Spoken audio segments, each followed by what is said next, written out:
त्याच्यानंतर R S Jadhav साहेब यांच्या प्रमुख पाहुण्याच्या उपस्थितीत प्रजासत्ताक दिन झेंडाफडकवून साजरा केला जात असतो.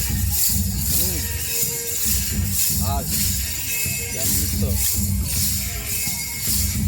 उपस्थिती आपल्याला आपल्या प्रांगणामध्ये दिसून येत आहे. समोर पाहुणे असून त्यांचे पारंपरिक पद्धतीने हे केले जाते. आणि आज खरोखर आपली जो देश जेव्हा नूतन झाला तेव्हा आज आपल्या देशाने 26 जानेवारी 1950ला आपली राज्यघटना स्वीकारून